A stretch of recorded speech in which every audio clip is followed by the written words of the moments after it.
Hey everyone, it's Blake again from My Social Practice. You're probably sick of me by now since I've been emceeing this event, but I'm excited to be presenting to you again, addressing the question of what should I post? Social media content that will build reach, relationships, and reputation. This is today's patient. They are most effectively reached through social media. They build and maintain relationships through social media, and they make decisions based on social proof. I guess this is more of the patient. Those first ones weren't social distancing so well. But we live in a new world where social media has really taken over a lot of our lives, and is so important that we have a digital marketing strategy and a social media marketing strategy to address these times. Really, if patients don't find you online or find you on social media, you won't find them in your dental chair. Now let's talk about today's dental team. There are really three different types of personnel on your team. You have an office manager or marketing manager, and their goal is really to find a marketing solution that requires minimal time and effort. They already have enough to do, especially right now. Your second type of personnel is a dental assistant or maybe a hygienist on your team. Their real goal is, apart from doing great work and loving their profession and what they do, they want to work at a practice that has a great team culture. And then the third person is you. You want new patients and you want to have a great reputation in your community. So what would it be like if you could easily reach new patients through social media, strengthen relationships with current patients on social media, and then improve your reputation and practice culture through social media? These are what we call the 3 R's of social media marketing. We have reach, relationships, and reputation. So let's talk about reach first. My first tip to reach more people on social media is to have a healthy content mix. There's 3 types of content that we encourage our clients to post on social media. You have team content, you have patient content, and then you just have informational content. This could be dental related or it can be just trending content. A lot of times these are graphics that you can post on your account. They're not necessarily photos of people. We have come up with a little bit of a rule of how much content you should be posting of each one of these categories. We call it the 50-20-30 rule. 50% of your posts should be dental team content, 20% of your posts should be patient content, and 30% of your posts should be this informational content. So first, the 50%, which is team content. These are anything that have team members, your staff in the photos. This is a fun post of a doctor that said if they get 100 likes, that he'll dance on social media, and he got tons of comments and tons of interaction. It could be things that you're doing in your practice to support different causes. Or it could just be things that you're doing to have fun on a certain day. This is during Shark Week. This practice, put these little shark masks on their mask, and they just said, we've got fantastic patients. So there's so much that you're doing in your practice every single day that you can share on social media. And we would encourage you to post a lot of that. 50% of your posts should be that. Next, patient content. This is anything that patients are doing in your practice and that relationship, showing that relationship that you have with your patients, as showing that you have a good relationship, that you're comfortable with your patients, and that they enjoy coming to your practice as well. And then last, that 30%, which is the informational content. This can be things about trending, these are trending subjects. These are informational posts about dentistry. A lot of times, our main focus is going to be our team content, but sometimes we need to post things to show that we're consistent. And a lot of times this content maybe won't get the most engagement. You should try to post graphics that will get a lot of engagement, but sometimes these won't. but at least it's showing you're consistent and you're posting, and it's also building your brand of your practice. So this graphic here shows the difference between an unhealthy mix and a healthy mix of content. We see so many dental practices that are just posting maybe graphic after graphic that's just an animated tooth or whatever it might be of the same type of maybe dental informational content. That is an unhealthy mix. You should really have a little bit of all this content on your page. My next tip around reaching more people is to be engaging. What does that mean? So the importance of this is because non-engaging content is not seen by very many people on social media. So for example, this post here of this animation, if nobody likes, comments, or shares your post, Facebook decides that your post is not very relevant, that not very many people want to see that post. And so initially, Facebook will show your post to it's actually less than 1% of your followers. And then if nobody likes, comments, and shares, Facebook says, we're not going to show anybody else that content because no one else seems to really care about it. Now, if you post a good content mix of what I've talked about, then more people will want to see those types of posts. Or maybe certain people will want to see certain posts and other people want to see other posts. But hopefully the result will be that you'll get more likes, comments, and shares on that post. So when Facebook sees that, they start showing more of your followers that content.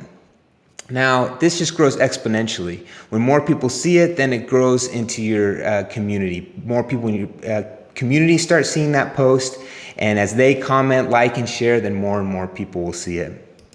Now, if you want to guarantee that people see your content, you can do what's called boosting your content. And we encourage all of our practices to put, at least $3 to $5 into some of their Facebook posts. And if people start commenting, and sharing those posts, then put a little bit more money into it. It means that people like that content. And as you put a little bit more money into it, it can just grow quicker and more, it can reach more people in that way. Another thing to consider is the Facebook algorithm and ranking signals. So Facebook has an algorithm, as I've talked about a little bit with that last example, but there's also some other factors that go into this algorithm of what it decides to show your audience. So another thing is it looks at how often someone has interacted with your posts in the past. So if you've created posts where lots of people have interacted in the past, it's more likely that Facebook will then show that post to that person again in the future. Also, the type of media that you post. Facebook has found people have found that Facebook favors video content. We have some other presentations in the DDMC about video content, but videos and images rank higher than maybe text does. Also, it looks at the popularity of a post. If more people are commenting and sharing, like I mentioned, it will show more people that content. So 3 tips around these three categories of the algorithm are to start genuine conversations, post original videos, and highlight important moments that people will comment on. The 3rd tip for reach is be consistent. We encourage all of our clients to post at least 3 times weekly and a good mix of those different types of content. If you don't have a plan in place, it might be hard when that day comes and you have to post something to try to think of what to post, and you're scouring the internet for some informational content or thinking of a photo to take with your team. But if you have a plan in place ahead of time, then you'll know that a certain day is maybe a holiday or a certain day you want to post a certain idea. So you'll be prepared. We really encourage you to have a calendar or plan in place. Next, I'm going to talk a little bit about your relationships, the second R, and how social media can build relationships. Remember, connection comes before conversion. A well-known neuroscientist, Antonio Damasio, said, "We are not thinking machines that feel, rather we are feeling machines that think." So I want to talk about 2 different ways that we can connect with people based on how they think and how they feel. So when you connect with people based on how they think, it's called sympathy-based marketing. And when you connect with people based on how they feel, it's called empathy-based marketing. So what are your patients thinking right now? They might be thinking, I really need to see the dentist after quarantine. Maybe they have a tooth that's bugging them, or maybe they have been eating a lot of junk food and they know they need to go get their teeth cleaned. They know they need to go to the dentist. So what do we do when we know that people need to go to the dentist? We start throwing ads at them, right? And hoping something sticks, hoping something resonates with them in some way. So usually it's discounts, only $59 for an adult complete checkup. Get your stunning smile and confidence back with this discount. And this is kind of the typical way that a lot of dentists market, is based on how people think. Now let's think about what your patients might be feeling, especially right now. There might be a lot of financial stress because of how the economy is right now. And then there's a lot of safety anxiety that's happening because of what people are seeing on the news. They're afraid to go out. They're afraid that potentially that they could get sick, right? Health is really a main concern right now. So how can you address those concerns in your marketing? There's a lot of different ways, especially right now, that we could be posting content to address those concerns. So empathy-based marketing is walking in your patient's shoes to understand their motivations. You don't want to just think like the patient, you want to be the patient. You want to understand how they feel. Brene Brown, a well-known professor, lecturer, and author, said this: empathy fuels connection, sympathy drives disconnection. So remember, connection before conversion. During quarantine, My Social Practice launched what we called the We Still Care campaign. And the idea behind this was that dental practices were not caring for their patients like they normally did, but they could still care for their patients and their communities in other ways. They could build that connection.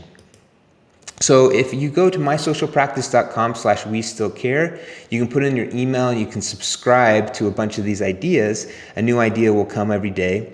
Again, this was more targeted towards the time of quarantine. Many of you are kind of out of the quarantine phase, but these were post ideas during quarantine. Let me just show you some of the ideas that we had.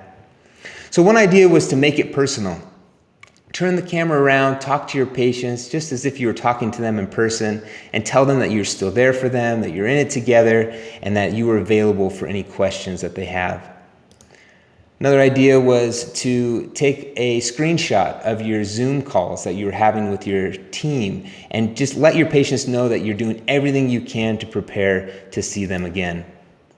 We had a lot of practices, or a lot of dentists, create TikTok videos that they were doing with their family. And we saw that these generated tons of conversation. They obviously aren't dental related, but they were still building relationships with their patients. This practice, Mountain West Dentist, every Sunday night they went live and they shared beautiful classical music. They shared their talents with their audience, and they got tons of views, tons of interaction, and again, strengthening those relationships. Share dental tips. If you have some time, share little tips. There may be a lot of questions that you get, and you can create little videos around those answers. Another idea was to just be optimistic. This was a collage of different words all put together, spelling out an optimistic phrase. We also encourage practices to donate to their community. And you saw practices, this was a practice that donated supplies to local hospitals. I love this comment here. It says, wow, really cool. He's my dentist and just got a lifetime of loyalty. People are proud when they see that their dentist or someone that they work with is doing some good in the community. Support local restaurants and stores. Highlight team members that are volunteering and doing good. Maybe treat healthcare workers to lunch. That was an idea that we had, just how you could help those that were on the front line. And even some practices did free curbside dental supplies so that people didn't have to go to the store to get their dental supplies. They could just go pick them up at the dental practice. Andrew Davis, he's a best-selling author and keynote speaker. He said, content builds relationships. Relationships are built on trust, and trust drives revenue. So remember that in your posts. Now third, let's talk about your reputation and how social media can help build your reputation. Have a culture of authenticity and transparency. There is a book that came out early days of the internet, and Rick Levine in the book, The Clue Train Manifesto, said, "Authenticity, honesty, and personal voice underline much of what's successful on the web." And it's still the same today. It's always been very, very apparent that on social media you need to be authentic and transparent. So I want to show you this video of how Lake Oconee Dentistry did this as they created a video when they were about to reopen. So let me show this video real quick. Hi, I'm Dr. David Bradley, coming to you from Lake Oconee Dentistry. I know a lot of you, but not quite all of you. So on behalf of all of our doctors and team, I just wanted to give you a quick update on where we are as far as opening the practice. Earlier this week, Governor Kemp gave permission for dental offices to resume operation again. But I want to fill you in a little bit on why we're just not quite ready for that yet. We think it's a little bit too early. So what's going on?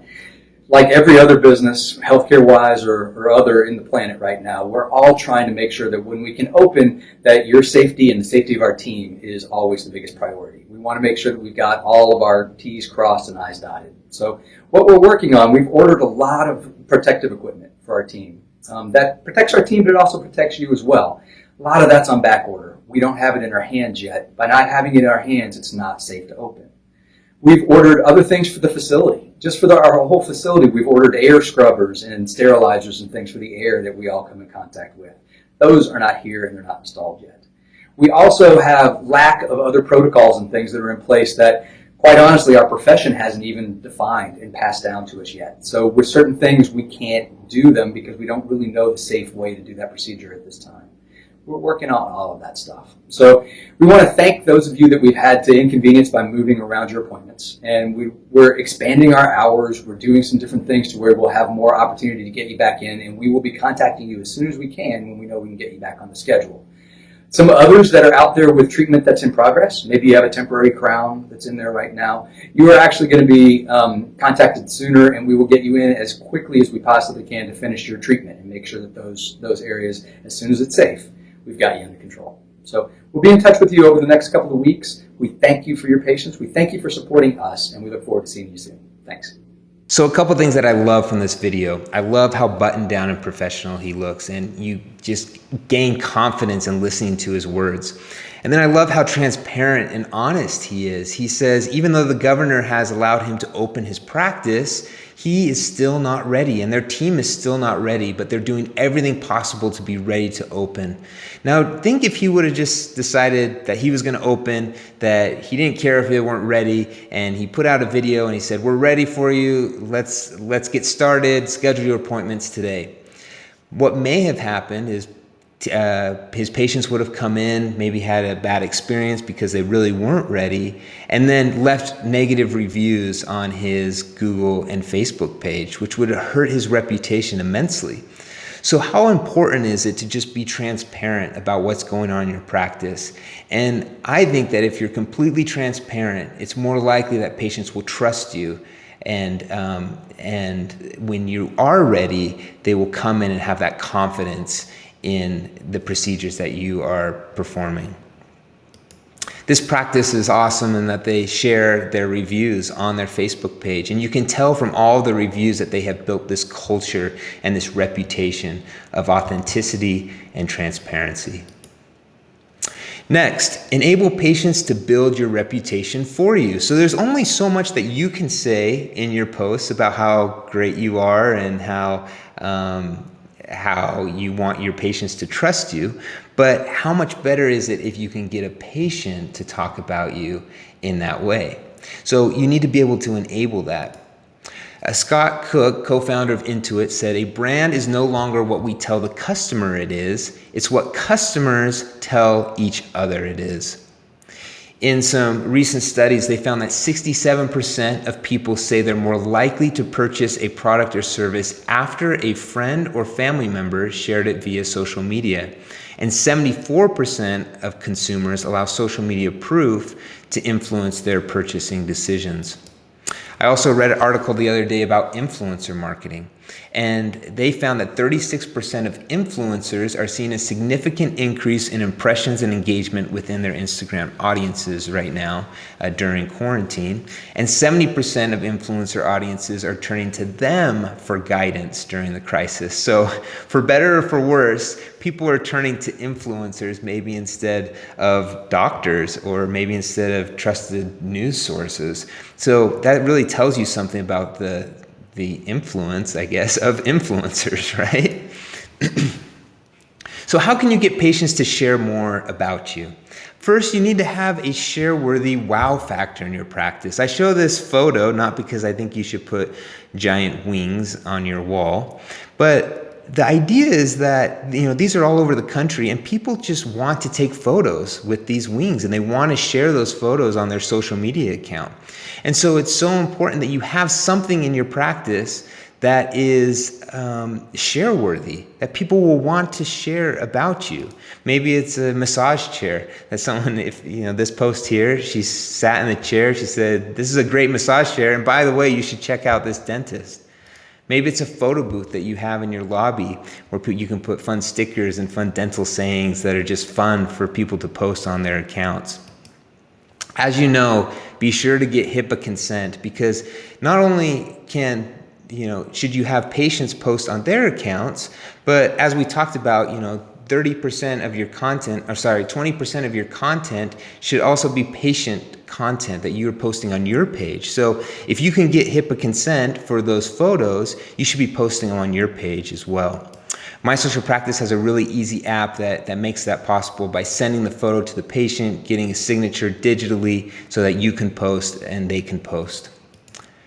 Another idea is just to have a giveaway inside your practice and tell your patients that for every entry into that giveaway, for every post that they make on social media about you, they can be entered into that giveaway. If you don't have a plan in place about getting online reviews, I'm sure we'll talk about this in the DDMC. There'll be many other presentations about this, but be sure you have a plan in place so that people can talk about your practice. We have a software that you send a link to the patient. They can click on the link and share their review. There's a lot of softwares like that out there, but be sure you have something like that in place. Also, try working with influencers in your local community, which they are Instagrammers. They have them come in and give them services, whether it's a teeth whitening or a cleaning or whatever it might be, and in exchange, they can post about you on social media. We have set up practices with influencers, and we've had amazing results. This is a post here that was done by an influencer where after the post, the practice got a 40% increase in their following. They had 576 likes, 15,802 views on this post, and the practice actually got 5 new patients out of it, just from one influencer coming in for a teeth whitening. So think about how you can be using influencer marketing to reach more people and to build your reputation in your community. I talked about this yesterday in my presentation, but My Social Practice has created a 5-phase process of things you should be focusing on in your posts as you reopen your practice. And we would really encourage you to download this worksheet. If you go to info.mysocialpractice.com/worksheet, you can get this, and there's tons of ideas of what you can be posting. And all of these ideas fall underneath the 3 categories of reach, relationships, and reputation. So be sure, before you post anything on social media, think about those categories. And if they fall under those categories, then it's good content. If they don't fall underneath those 3 categories, then it may not be the best content.